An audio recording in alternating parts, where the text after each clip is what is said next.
Bloomberg Audio Studios. Podcasts, radio, news. Now to a major company story. ARM stock in the headlines. It's posting record quarterly revenue, but issuing cautious guidance for the current quarter, citing the timing of new licensing deals in particular.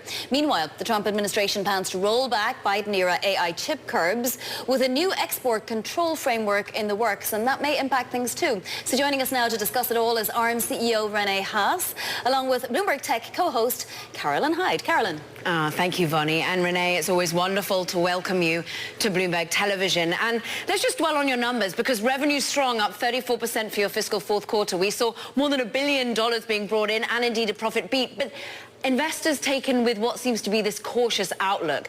How uncertain are things from a demand perspective that also perhaps you're not giving that annual target that some had hoped for? Yeah, hi, Caroline, and thank you for the kind words.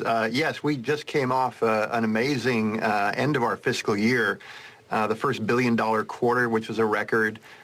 Record royalties over $600 million, record licensing over $600 million, and then we finished the year at $4 billion, which was also a record for the company.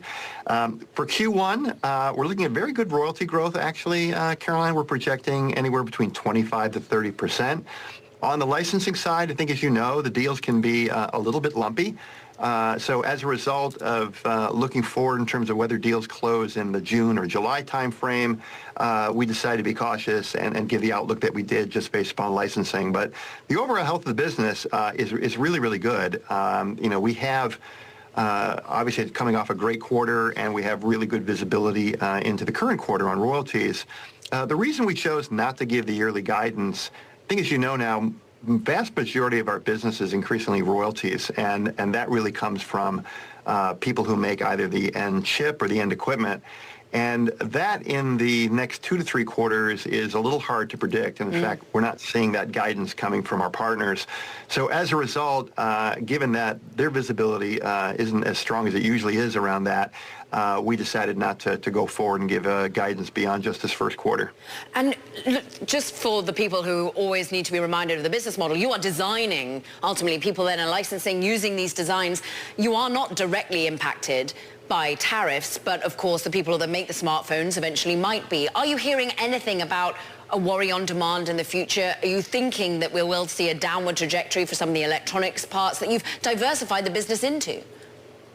Yeah, thank you for pointing that out. Yeah, exactly. We are a provider of the designs that go into chips that go into end products like your iPhone, your Ford F-150, your earbuds, the AI data centers. So we're not directly impacted, but we are certainly indirectly impacted, and that would come on the royalty side. To your question, are we seeing anything relative to folks not clear in terms of where the tariffs are coming from?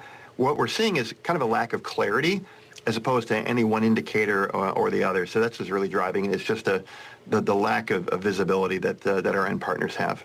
Rene, have you any plans on changing how you actually charge your royalties? Maybe you'll move it to a per device basis. And also, how much pricing power do you have in an inflationary environment? Yeah, thank you for asking that question. What we have done is transition to more comprehensive products, what we call our compute subsystems. And think of that as a design that not only are we licensing the individual blocks of IP, but all of the other blocks of IP required to make a subsystem that would go on a chip. Those command higher royalties, generally double from what we see on traditional individual blocks. The benefit to the customers is it really accelerates time to market. Chip development time goes down, huge value that they see in terms of predictability of the design. So that's what we've been shifting to much more in terms of our royalty model, which is why the royalty growth has been as good as it has been.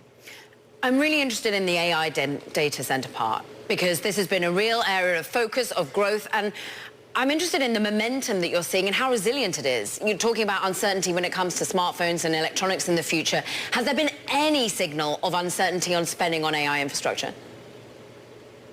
Yeah, not that we've seen, Caroline. You've got Stargate, obviously a huge program that's being done between SoftBank and OpenAI, which is all around capital and power for data centers. You're seeing large CapEx spending by the major hyperscalers. But probably more importantly, I think we're nowhere close to really good enough in terms of the capability of what AI can do. Obviously, the advances have been amazing, and if you look at just what OpenAI has done with ChatGPT, it's been remarkable. But enterprise usage, from a mass deployment standpoint, is still quite modest. A factoid I like to refer to is ChatGPT used a petabyte of data to create the model. JP Morgan has 150 petabytes of data sitting inside their enterprise in one way, shape, or form. Harnessing that data, turning that data into real valuable information, and then helping productivity, there's a lot of white space there, and I think still there's a long way to see growth here. There's been some uncertainty, of course, around ultimately how those that use your designs can ultimately sell their chips. And we've now got a pullback from the AI diffusion rule, as it's called here in the United States. It would seem that's going to be announced anytime soon by the Trump administration. Is that going to be a boost for your business? Do you think that leads to more certainty or actually lack of it? Because now we have countries having to negotiate on a case-by-case basis. Yeah, I don't know that I could predict it. I haven't actually seen what the outcome looks like. The wonderful thing about our jobs these days, CEOs, is that we're reading the news and hearing it from you at real time. I think we'll just have to see is the short answer. I don't think AI demand is a bubble in any way, shape, or form. And as I said, I don't think we've gone anywhere close to reaching its true potential. When you think about end devices that will run AI models, everything will run them. They'll run in earbuds. They'll run in cars. They'll run on mobile phones. They're certainly going to run in the cloud, but they won't run exclusively in the cloud. And I think we still have a long way to go in this area. The progress has been remarkable, shocking in some ways, just how good the models have become. But there's still a long ways to go in terms of, I think, true AGI and then ultimately ASI. Rene, your top 5 customers are responsible for 60% of revenue and aren't China 20% of that? I'm curious as to how you're making an effort to diversify. That's a phenomenally concentrated client base, particularly when you consider that China, you might have some IP concerns around China. Yeah, the industry that we're in has been seeing, quite a bit of consolidation, for quite some time. The amount of capital required to make chips is quite a bit. So you look at the number of companies their end products are chips. It's shrank over the last number of years.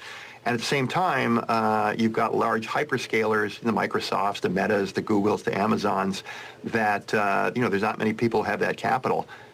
That being said, the number of chips, the demand for chips, the compute has actually gone way up. So I probably don't think so much about the number of people who buy. I would get more worried if the quantity was going down, and we're not seeing that. And why are we not seeing that? The insatiable demand for more and more compute, driven by AI, I think again we're in very early stages of it. You also have to remember that running these AI workloads, you still need to run them on top of running a Windows operating system, on top of running an iOS operating system, on top of running an IVI instrumentation inside a car, autonomous. So it's not that AI compute replaces traditional compute, it's on top of, which is a strong demand signal for semiconductors. Rene Haas, the ARM CEO. It's been a joy having you. Thank you very much indeed.